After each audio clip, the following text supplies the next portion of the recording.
Hello students. Now I'll explain about valence bond theory. Okay. This theory was proposed by Linus Pauling.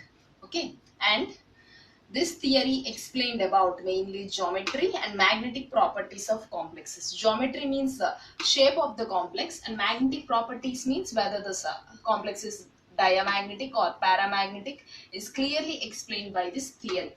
And here this theory is completely based on the concept called hybridization. Okay, hybridization means already we know intermixing of various orbitals takes place in order to form new hybrid orbitals. Okay, that process is hybridization. And metal makes availability of vacant orbitals which are required for the accepting of electrons from ligands.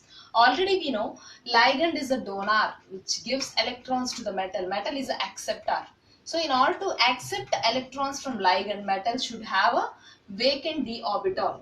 Okay, in order to get this vacant orbital, metal should rearrange itself before forming the bonding. Okay, that rearrangement can be seen through hybridization process.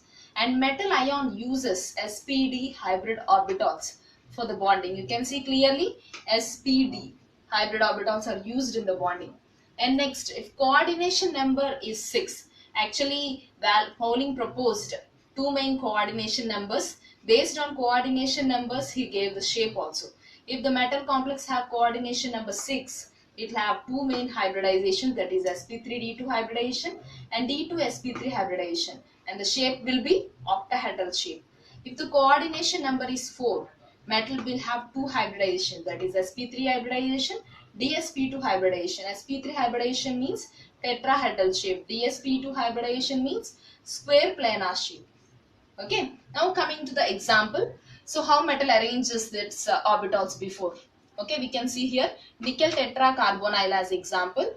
I'm taking the nickel atomic number 28, we know 3d8 4s2. I'm writing this 3d8 4s2, and these are next orbitals after 4s, 4p and 4d. Okay, now so here CO is a strong ligand. Whenever strong ligand is approaching any metal, the electrons will get paired up. So this 4s electrons will enter into 3d and paired with this unpaired electrons like this. So now all these orbitals become vacant, and those orbitals are called as sp3 orbitals. 3p orbitals are there, one s is there. That is sp3 orbital. Okay, so this hybridization is for coordination number 4, hybridization sp3. So now what will happen? All these empty orbitals are occupied by the ligand electrons. So metal made availability of sp3 orbitals first. Next, ligand donates all 4 pairs of electrons and giving 8 electrons to this nickel, so that it is getting sp3 hybridization, 1s and 3p. So sp3 hybridization. So now we are getting the tetrahedral shape. So this is one of the example, and next postulates will be continued. Next, Pauling proposed two main complexes, that is inner orbital complex and outer orbital complex. If complex uses inner n-1d orbital, then it is called inner orbital complex. If it is uses outer orbitals, then it is called as outer orbital complex. You can see here nickel, I am giving an example here, 3d8 4s2. So I am filling the electrons now. So it is a valence configuration of nickel. So now you can see this is the inner shell n-1 in 2d. After this inner shell you will get 4p 4d also. So this 4p 4d, this 4d comes under outer orbital. So it is after the shell. So outer orbital complex and inner orbital complex is given by Pauling. Now we can calculate the magnetic momentum based on the number of unpaired electrons. So already we have calculated the magnetic momentums. If one unpaired electron is there, we'll get 1.73 mu value, and if two unpaired electrons is there, 2.83 mu value. 3 unpaired electrons 3.87, 4 unpaired electrons 4.90 continues. So this formula is used to calculate the magnetic momentum. So mu s equals to root over n into n plus 2. Okay, n indicates a number of unpaired electrons. So again, he classified ligands into two types. When ligand approaches any metal, there is some change in the arrangement of electrons. So one is strong field ligand, other is weak field ligand. So coming to strong field ligand. A strong field ligand is a ligand when it approaches any metal. The ligands, the electrons will be paired up. Electrons of metal gets paired. Okay, so best example I can give you cyanide and carbon monoxide, CO ligand. So next, weak field ligand. This ligand does not help to pair up. So examples I can give you some neutral ligands like NH3, H2O, and some negative ligands, Cl minus, F minus, iodide. These are some examples. So let's apply this theory to octahedral complexes. I am taking inner orbital complex, that is I am giving the inner orbital complex example, CrNH36 plus 3. Okay, now we are having chromium atomic number 24. I am writing the valence configuration 3d5 4s1. We are having 3d5 4s1 filling, you can see. So Cr plus 3. So plus 3 means I need to remove 3 electrons. So I removed 3, still 3 unpaired electrons are there. Now we have, after 3d 4s is there, after 4s we are having 4p. I am not using outer orbital, outer d orbital. I am using inner d orbital for pairing with NH3. That is the reason we are calling this as inner orbital complex. Okay, now I can take, we are having how many ligands? 6 ligands. Each ligand donates 2 electrons. So totally ligand gives 12 electrons. It is using 2 d orbitals, 1 s orbital, 3 p orbitals. So d to sp3 hybridization. Okay, d to sp3 hybridization, and the shape of the complex is octahedral. Okay, so now you can see here mu value calculation. I'm calculating this mu spin only formula. So I'm applying this calculation here. So n is the number of unpaired electrons. You can see 3 unpaired electrons are there. I substitute the value 3 into 3 plus 2. I'm getting 3.87 value for 3 unpaired electrons. So this is one example for octahedral complexes, the 2 inner orbital complex. Okay.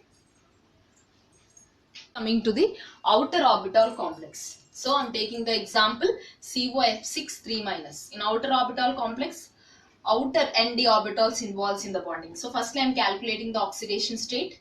So I am considering this cobalt as X plus 6 minus 1. 6 times fluoride is present, fluoride oxidation state minus 1 equals to minus 3. So here I am getting the X oxidation state of cobalt, that is plus 3.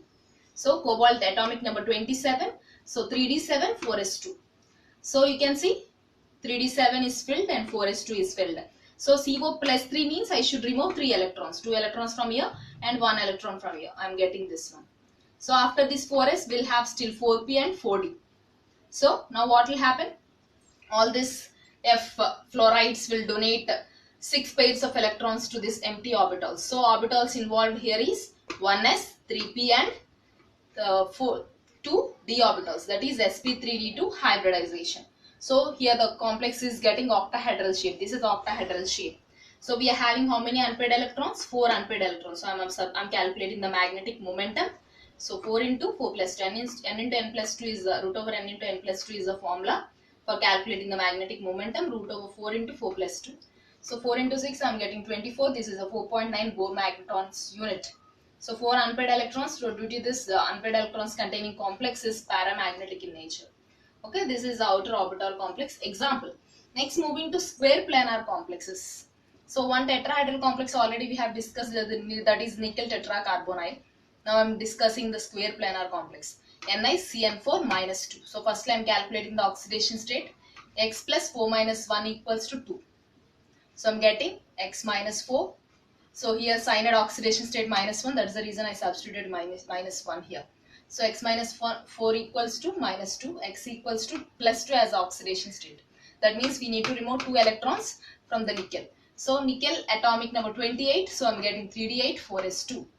So can you observe now 3d8 4s2. So nickel I removed 2 electrons.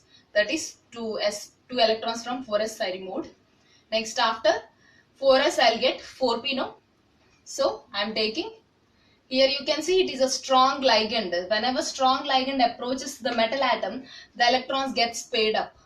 Okay, so that is the reason this electron jumps to this orbital and gets paired. Now this orbital becomes empty and we have 4s empty orbital and 4p empty orbital. So totally we are having 4 cyanide ligands. 4 cyanide ligands donates 4 pairs of electrons and forming dsp2 hybridization. 1d orbital, 1s orbital, 2p orbitals. So dsp2 hybridization. and whenever dsp2 hybridization is there, that is a square planar complex. You can see the shape of nickel tetracyanide. This is the shape of nickel tetracyanide, and we are telling this complex as diamagnetic. Why we are telling this as diamagnetic? Because there is no unpaired electron, so we are not calculating the magnetic momentum also. This is a diamagnetic complex. So this is an example of square planar complex. Coming to the limitations of valence bond theory. So these are the drawbacks of valence bond theory. Actually, this theory fails to explain the color properties. Already we know this theory only explains the structure and magnetic properties, but not the color properties of metal complexes. And this theory fails to explain the relative stability of various complexes. Actually, many complexes are stable in nature, and some complexes are unstable in nature. This theory does not explain the stability of complexes. Okay, so next, coming to spectral properties. So spectra means splitting of spectral lines in the presence of magnetic field or electric field, that is a spectra. But here some complexes can form spectra, but that is not explained through this theory. Okay, next, coming to covalent nature. Actually, we know that complexes are covalent in nature. Okay, covalent bonding, that is nothing but some ligands are donating electrons to the central metal atom, but does not explain the ionic nature of the complex. You can see this complex.